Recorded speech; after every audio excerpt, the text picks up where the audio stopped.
Video में देखे जाने वाला प्लेन क्रैश हादसा ये किसी और जगह का नहीं बल्कि इंडियन शहर अहमदाबाद का है। पाकिस्तान समेत आलमी सतह पर हलचल मचा देने वाला वाकया पेश आया है इंडिया के अंदर। अहमदाबाद से लंदन जाने वाला मुसाफिर त्यारा Air India flight LA-171 Boeing 787 Dreamliner take off के चंद लम्हों बाद करीब मौला मगानी नगर में क्रैश हुआ है। ये त्यारा 12 जून को दोपहर 1:38 पर अहमदाबाद से सर वल्लभ भाई पटेल एयरपोर्ट से रवाना हुआ। इस त्यारे में 242 अफराद सवार थे, जिसमें 230 पैसेंजर और 12 क्रू मेंबर शामिल थे। यही कुछ फासले पे अहमदाबाद के मगानी नगर में ये वाकया पेश आया। वीडियो में देखा जा सकता है कि त्यारा इंतहाई कम बुलंदी पर प्रवास करते हुए जा रहा है। इमारतें अबूर करता दिखाई देता है, उसके बाद जोरदार धमाका होता है और आग फटने की आवाज आती है। इस त्यारे में कुछ विदेशी लोग भी सवार थे, जिसमें 169 इंडियन बताए जा रहे हैं और 53 ब्रिटिश और 7 पुर्तगाली और 1 कैनेडियन था। द गार्डियन की रिपोर्ट के मुताबिक अब तक 260 लोग मारे जा चुके हैं। इस जहाज में सिर्फ एक ब्रिटिश इंडियन ही जिंदा बच पाया, जिसका नाम है विश्वास कुमार रमेश।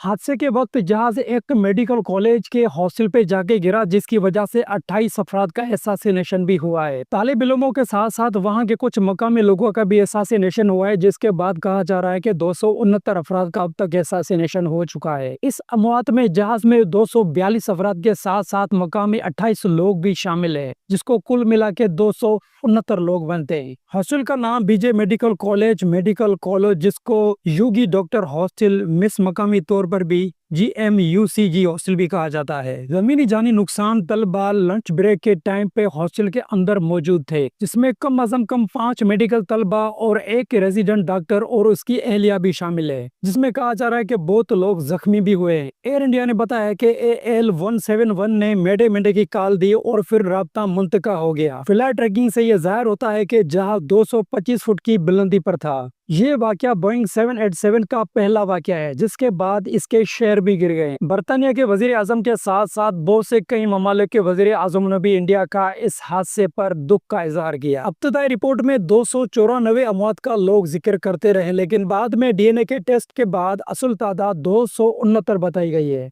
अभी तक तहकीकात जारी है, जिसमें अमेरिकन और UK की टीमों ने भी हिस्सा लिया है, जिसमें बोइंग की टीमें भी शामिल है। हतमी रिपोर्ट आने में तो कई माह लगेंगे, लेकिन शायद यहाँ पे गैर मामूली बातें बता रहे हैं। टेक ऑफ के बाद जहाज ने सिर्फ 625 फुट की बुलंदी हासिल की थी और कहा जा रहा है कि लैंडिंग गियर भी ऊपर नहीं गया था, जबकि ज्यादातर वीडियो में फ्लैग्स मुकम्मल तौर पर हटाए हुए दिखाई देते हैं। ये दोनों चीजें इस मरहले पर मामूल के खिलाफ है। पहले जहाँ पर मेडे की कॉल तो देता है, इसके बाद मजीद ATCA को कॉल का जवाब ना दे सके, और ये भी तस्दीक की है कि एयर ट्रैफिक कंट्रोल ने प्रोटोकॉल के साथ रहनुमाई की। फिलहाल अभी तक किसकी गलती है किसकी नहीं है, ये शायद अभी तक सामने नहीं आए। कुछ माहिरीन बता रहे हैं कि यह दोहरा इंजन फेल या ब्रिड स्ट्राइक भी हो सकता है, या फिर फ्यूल कंटेमिनेशन का वाकया भी हो सकता है। बोइंग 787 एक ऐसा त्यारा है जो एक इंजन पर भी प्रवास कर सकता है, इसलिए हकीकी वजह का तौयन ब्लैक बॉक्स की डेटा से होगा, जो बाजियाब कर लिया गया है और कोटिंग जारी है। फैसले के लिए को पेस्ट वाइज फ्लैट डेटा रिकॉर्ड तजर्बे और मेटालॉजिकल इंजन के मायने का इंतजार है।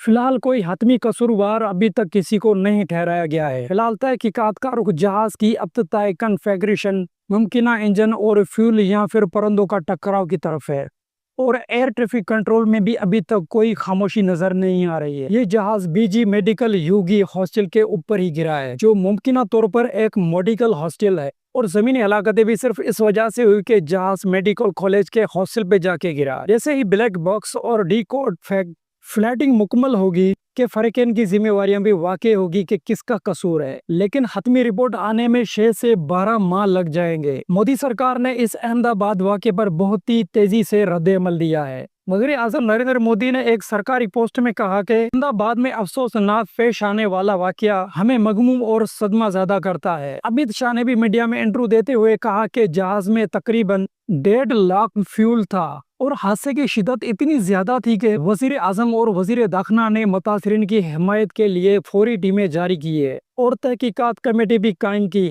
फायर ब्रिगेड अमले को लोगों को जिंदा बचाने का मौका तक नहीं मिला। दोस्तों, ये था हमारा आज का वीडियो, जो बहुत ही दुख भरा वीडियो है, और हमारी दुआएं उन मजलूमों के साथ है जो इस प्लेन क्रैश हादसे में मारे गए हैं। और हमारे साथ रहिएगा, जल्द मालूमात हम आपको फराहम करेंगे। और वीडियो को लाइक, सब्सक्राइब और शेयर करना ना भूलें, और कमेंट सेक्शन में अपनी राय जरूर दें। अल्लाह हाफिज़। जज़ाकल्लाह।